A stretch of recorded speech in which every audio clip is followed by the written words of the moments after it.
जननीं शारदां देवीं रामकृष्णं जगद्गुरुं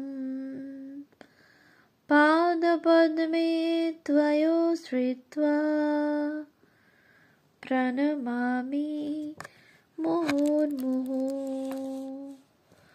পূজনীয় স্বামী চেতনানন্দজির লেখা গ্রন্থ ধ্যানলোকের শ্রীমা সারদা দেবী থেকে পাঠ। পৃষ্ঠা সংখ্যা 153। 95 শ্রী শ্রী মায়ের সার্কাস দেখা। 1882 খ্রিস্টাব্দের 15 নভেম্বর শ্রী রামকৃষ্ণ কলকাতার ময়দানে উইলসনের সার্কাস দেখতে গিয়েছিলেন। শ্রীম 8 আনা দিয়ে উঁচু গ্যালারিতে সিট কিনেছিলেন। ঠাকুর বেঞ্চিতে বসে বললেন, বাহ, এখান থেকে বেশ দেখা যায়। 1918 খ্রিস্টাব্দের 25 ডিসেম্বর শ্রী শ্রী মাও কলকাতার ময়দানে সার্কাস দেখতে গিয়েছিলেন। প্রব্রাজিকা ভারতী প্রাণা লিখেছেন, মা প্রায় রাত্রি প্রায় 9টা পর্যন্ত সার্কাস দেখা হইয়াছিল। নানা রকম খেলা দেখিয়া মা বালিকার মতো আনন্দ প্রকাশ করিতেছিলেন। অনেক রাত্রি হওয়াতে কোনো ঘোড়ার গাড়ি পাওয়া গেল না। ললিতবাবু একখানা ট্যাক্সি ভাড়া করিয়া আনিলেন, কিন্তু মা ট্যাক্সিতে যাইতে কিছুতেই রাজি হইলেন না। একবার এক জায়গায় যাইবার সময় মায়ের ট্যাক্সির নিচে একটা কুকুর চাপা পড়িয়াছিল। সেই দিন হইতে মা আর ট্যাক্সিতে উঠেন নাই। উৎস মাতৃদর্শন, 2য় সংস্করণ, পৃষ্ঠা 84 থেকে 85। স্বামী নির্লেপানন্দ মায়ের সার্কাস দেখার ঘটনাটি আরও বিশদভাবে বর্ণনা করেছেন। বড়দিন 25 ডিসেম্বরের একটি ঘটনা। প্রথম মহাযুদ্ধ তখন সবে শেষ হয়েছে। ইংরেজদের জয় জয়কার হয়েছে। কলকাতা ইংরেজটোলা প্রচুর প্রাণোন্মত্ত। আমোদ, হই হল্লার, তুমুল স্রোত, লোকে লোকারণ্য। বিশেষ করে সেদিন, অর্থাৎ বড়দিনের দিন, মায়ের ভাইঝিদের অর্থাৎ রাধু, মাকু, নলিনী প্রভৃতির বড়দিনে সার্কাস দেখার ঝোঁক চাপল। মায়ের পরম ভক্ত ললিত দাদাকে, ললিতমোহন চট্টোপাধ্যায়, তারা বায়না ধরে বসল, দেখাতেই হবে, নিয়ে যেতেই হবে। ললিতবাবুর কথায় একটি মুদ্রা দোষ ছিল, থেকে থেকে কি বলে বলা। তিনি বললেন, তোরা কি বলে মাকে যদি রাজি করাতে পারিস সার্কাসে যাবার জন্যে, তবেই কি বলে আমি কোমর বাঁধি, নইলে কি বলে বৃথা কে ঝক্কি সইবে বাবা। বড়দিনের প্রচণ্ড ভিড়ে আর কেউ কি বলে, বড়দিনের প্রচণ্ড ভিড়ে আর কেউ কি বলে এ কাজে একদম সাহসী হবেই না। মার কৃপায় একা আমি কি বলে সুব্যবস্থা করে সবাইকে নিয়ে যাব।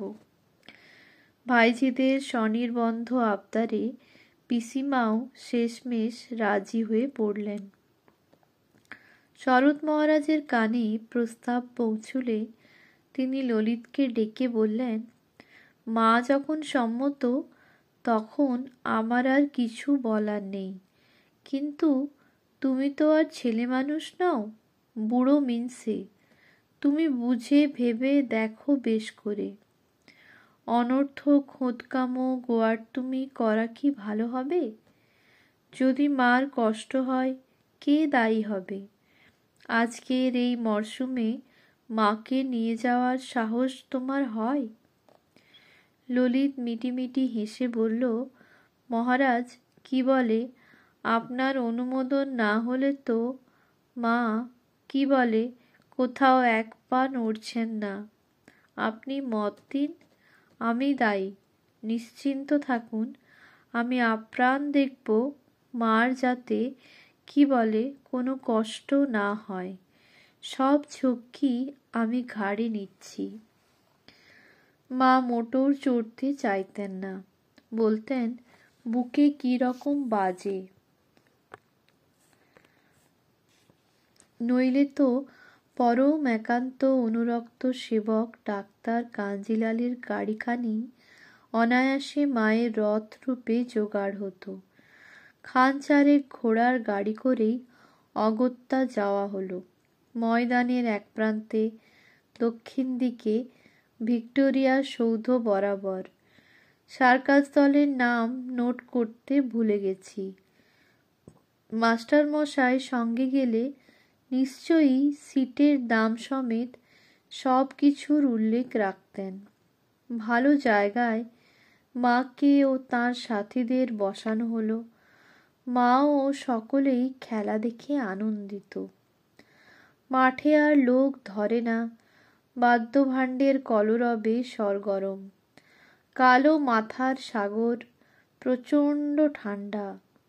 সার্কাস শেষ হওয়ার পর ভীষণ ঠাসাঠাসি। ফেরবার সময় সন্ধ্যা উত্তীর্ণ, চারধার আলোকময়। কাছে শতচেষ্টাতেও একখানি গাড়ি পাওয়া গেল না।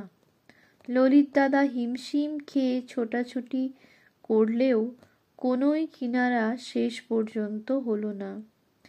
হিমের মধ্যে ঠাই খোলা গড়ের মাঠের ওপর মা শান্তভাবে দাঁড়িয়ে। তারপর সার্কাসের তাঁবু থেকে ধর্মতলার মোড় পর্যন্ত প্রায় 20 মিনিট পথ জখম বেতো মা পা নিয়ে মাকে এক পা ঘুষড়ে ঘুষড়ে বহুকাল চলতে হতো। ধীরে ধীরে অম্লান বদনে হেঁটে এসে মোড়ে গাড়িতে উঠলেন। তাঁর বিজয়া গোলাপ মার বডিগার্ড। হাত ধরে ধরে ঘোমটা দেওয়া মাকে আনছেন। বড় ছেলে সৃষ্টিধর শরৎকে মায়ের বড়ই মিষ্ট ভয়। শরৎ মহারাজের ঘরে আমি রাত্রে তাঁরই কাছে নিত্য শুই। মা বড় কিন্তু কিন্তু হয়ে মাঠ পেরোতে পেরোতে আগাম আমাকে বলে রাখছেন, দেখলে তো বাবা, নলিতের, মা ললিত বলতেন না, নলিত বলতেন, কোনোই দোষ নাই। নিরুপায় বাছা, ও তো আপ্রাণ চেষ্টা করেও কোনো মতে গাড়ি পেলেনি, ও আর কি করবে? শরৎকে বুঝিয়ে এ কথা বলো, নলিত যেন আমার জন্য বকুনি না খায়। মায়ের কি সমবেদনা, কি করুণা, কি মমতা ললিত মোহনের প্রতি, কিন্তু ঠেকানো গেল না কোনো মতেই। শরৎ মহারাজ এধারে তো সন্ধে থেকে পথপানে চেয়ে বৈঠকে বসে আছেন, তামাক খাচ্ছেন। মা এই আসেন এই আসেন। উদ্বোধনে ফিরতেই তাঁর জেরার চোটে আর বিশেষ করে গোলাপ ফুলের কাঁটার মতো শরৎ মহারাজের পাশেই এক হাজরা মহাশয়ের প্রশ্নবাণীর তোড়ে প্রকৃত অবস্থা সবই বলতে হলো। কতক্ষণ আর আমতা আমতা করা যাবে? সঙ্গে সঙ্গে ললিতকে পিলে চমকানো বকুনির তোড়। মায়ের কষ্ট হয়েছে, আর যায় কোথা? শরৎ মহারাজ বাঘের ন্যায় স্ফীত হয়ে উঠলেন। আহাম্মক! ললিতের মাথা হেঁট, সাহস দুঃসাহসে পর্যবসিত। মা তো শরৎ মহারাজের সামনে বেরোতেন না। আড়ালে নিজের ঘরে ললিতের গায়ে পিঠে হাত বুলিয়ে ঘন ঘন আশীর্বাদ করতে লাগলেন, যাতে ললিত মনে কষ্ট না পায়। তবে শেষে বললেন, শরৎ ঠিকই বলেছে বাবা, এরপর সব দিক ভেবে চিনতে কাজ করবে। মা যেন মূর্তিমতী করুণা। উৎস শ্রী শ্রী মায়ের পদপ্রান্তে, চতুর্থ খণ্ড, পৃষ্ঠা 996-98।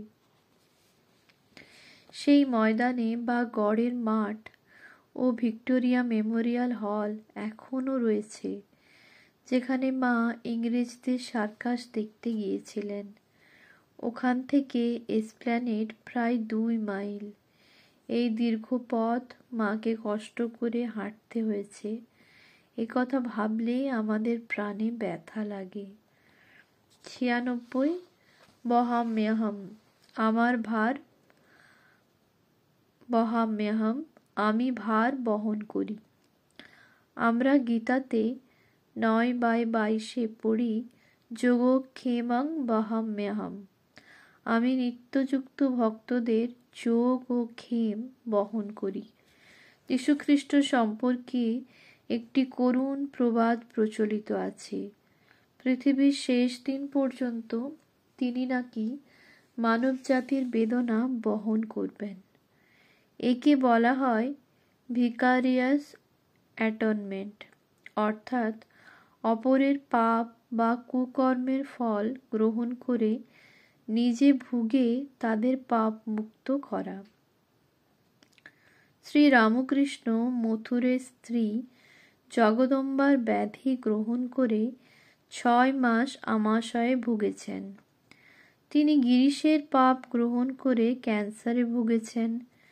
শ্রী শ্রী মাও বহু ভক্তের রোগ শোক গ্রহণ করে শারীরিক ব্যাধিতে কষ্ট পেয়েছেন। পুরাণে শ্রীকৃষ্ণের গোবর্ধন পর্বত ধারণের উল্লেখ আছে। বর্তমানকালে শ্রী শ্রী মা তার সন্ন্যাসী সন্তানের মাথার ভার লাঘব করে দিলেন। এই ঘটনাটি অবিশ্বাস্য মনে হলেও সত্য। একদিন বর্ষাকালে গোয়ালপাড়া আশ্রমের একটি সেবক স্বামী মহাদেবানন্দ জয়রামবাটি আসিলে মা তাহাকে সেদিন সেখানে থাকিয়া বাজার করিয়া দিতে বলেন। বৈকালে সেবকটি হলদিপুকুর গিয়া আটা, ময়দা, ঘি, চিনি, 1 টিন কেরোসিন ইত্যাদি সহ প্রায় 1 মণ ওজনের জিনিস কিনিলেন। দেখিয়া দোকানি তাহাকে একটি কুলি লইতে বলিল, কিন্তু মা কুলির কথা বলেন নাই। কাজেই সেবকটি নিজেই জিনিসের ঝুড়িটি মাথায় করিয়া চলিলেন। কিন্তু খানিকটা পথ গিয়া দেখিলেন বোঝার চাপ তিনি আর সহ্য করিতে পারিতেছেন না। এদিকে জল, কাদা ও বৃষ্টিতে পথটি পিচ্ছিল এবং তৎসঙ্গে আবার এক হাতে ঝুড়ির উপর ছাতা ধরিয়া রাখিতে হইতেছে, যাহাতে জিনিসগুলি ভিজিয়া নষ্ট না হয়। কিন্তু যত কষ্টই হোক, মার জিনিস, তাহাকে উহা লইয়া যাইতেই হইবে। তাই তিনি দৃঢ় সংকল্পের সহিত অগ্রসর হইতে লাগিলেন এবং ওইভাবে অতি কষ্টে একটি জলপূর্ণ নিচু স্থান অতিক্রম করিতেই তাহার মনে হইল বোঝা একেবারে হালকা হইয়া গিয়াছে, আর চলিতে কোনো কষ্ট নাই। ইহাতে সেবকটি অত্যন্ত বিস্মিত হইয়া একটু দাঁড়াইলেন, কিন্তু কোনো কারণ নির্ণয় না করিতে পারিয়া পুনরায় অক্লেশে চলিতে লাগিলেন। কিন্তু মার বাড়ির ভিতর ঢুকিতেই তিনি দেখিলেন মা অস্থিরভাবে তাহার ঘরের বারান্দায় ছুটাছুটি করিতেছেন। সমস্ত মুখখানি লাল, চক্ষু দুইটি যেন কপালে উঠিয়াছে, আর আপন মনে বলিতেছেন, আমি কেন একটা কুলি নিতে বললুম না। সেবকটি বোঝা নামাইলে মা বলিলেন, একটা কুলি নিতে হয়, আমি বলিনি, তাতে কি হয়েছে, এরকম করে কি আসতে হয়? উৎস শ্রী শ্রী মা সারদামণি দেবী, মানদাশঙ্কর দাশগুপ্ত, কলকাতা 1390, পৃষ্ঠা 424-25। 97 প্রেমের পরশ। এই জগতে ভালোকে ভালো করার মধ্যে কোনো গৌরব নেই, কিন্তু মন্দকে ভালো করার মধ্যে কৃতিত্ব আছে। প্রেমের পরশে বন্য হিংস্র জন্তুও পোষ মানে। অদোষদর্শী মা তার নিঃস্বার্থ ভালোবাসার দ্বারা কত হীন, দরিদ্র, উচ্ছৃঙ্খল, পতিত, মাতাল, চোর, ডাকাত প্রভৃতির জীবন পাল্টে দিয়েছেন, তার ইয়ত্তা নেই। ভালোবাসা ছাড়া মনুষ্য জীবন যেন মরুভূমি। এ জগতে আমাকে কেউ ভালোবাসে না এবং আমার কোনো ভালোবাসার পাত্র নেই, এই চিন্তা আমাদের মনে বিভীষিকা এনে দেয়। স্বামী অরূপানন্দ একবার মাকে জিজ্ঞাসা করেন, তুমি কি সকলেরই মা? মা: হাঁ। অরূপানন্দ: এইসব ইতর জীবজন্তুরও? মা: হাঁ, ওদেরও। উৎস: শ্রী শ্রী মায়ের কথা, অষ্টম প্রকাশ, পৃষ্ঠা 171। মায়ের মাতৃলীলার চিত্রটি সম্পূর্ণ করতে আমজাদের ভূমিকা বড় কম নয়। এই রোগা, কালো মুসলমান তুতে ডাকাতটি জেল ফেরত সোজা মায়ের কাছে আসত। তার কাছে বসে সুখ দুঃখের গল্প করত। মায়ের জন্য নিয়ে আসতো বাগানের আনাজপাতি। শ্রী শ্রী মা একবার জয়রামবাটিতে জ্বরে শয্যাগত। অনেকেই এসে মায়ের খোঁজ খবর করছে। একদিন সকালবেলায় মায়ের সেবায় রত ব্রহ্মচারী দেখলেন একটি ছিন্নবসন শীর্ণকায় বিষাদবদন লোক নিঃসংকোচে মায়ের বাড়ির ভেতরে ঢুকে গেল। লোকটি ব্রহ্মচারীর অপরিচিত, কিন্তু বেশ বোঝা গেল যে মায়ের কাছে তার যাতায়াত আছে। লোকটি উঠোন থেকে মায়ের ঘরের ভিতর উঁকি দিতেই মা সস্নেহে বললেন, কে বাবা? আমজাদ, এসো। আমজাদ খুশি মনে মায়ের ঘরের বারান্দায় উঠে এলো এবং দরজার কাছে বসে মায়ের সঙ্গে নানা কথা বলতে লাগলো। সারাদিন মায়ের বাড়িতে থেকে যখন আমজাদ বাড়ি ফিরছে, তখন তার সম্পূর্ণ অন্য চেহারা। সে স্নান করেছে, গায়ে মাথায় তেল মেখেছে, পেট ভরে খেয়ে পান চিবোতে চিবোতে চলেছে। চোখে মুখে তৃপ্তির ছাপ। হাতে এক শিশি কবিরাজি তেল মা তাকে দিয়েছেন। গরম ওষুধ খেয়ে রাতে তার ঘুম হয় না বলে। একবার বেশ কিছুদিনের ব্যবধানে আমজাদ এসেছে মায়ের কাছে, সঙ্গে বাড়ির গাছের এক ঝুড়ি লাউ। মা বললেন, অনেক দিন ভাবছিলুম তুমি আসনি কেন, কোথায় ছিলে? আমজাদ নিঃসংকোচে জানালো যে সে গরু চুরির দায়ে ধরা পড়েছিল, তাই এতদিন আসতে পারেনি।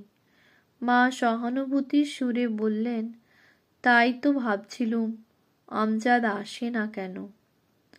মায়ের স্নেহ পেলেও আমজাদ চুরি ডাকাতি কখনো ছাড়েনি।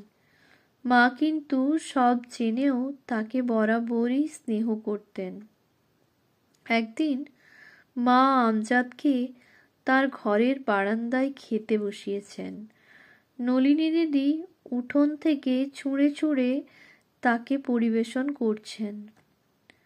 মা দেখে বলে উঠলেন, অমন করে দিলে মানুষের কি খেয়ে সুখ হয়? তুই না পারিস, আমি দিচ্ছি। খাওয়া শেষ হলে মা এঁটো জায়গা নিজেই ধুয়ে দিলেন। নলিনী দিদি বললেন, তোমার জাত গেল। সঙ্গে সঙ্গে মায়ের সে অপূর্ব উত্তর, আমার শরৎ যেমন ছেলে, এই আমজাদও তেমন ছেলে। উৎস: শতরূপে সারদা, পৃষ্ঠা 314-15।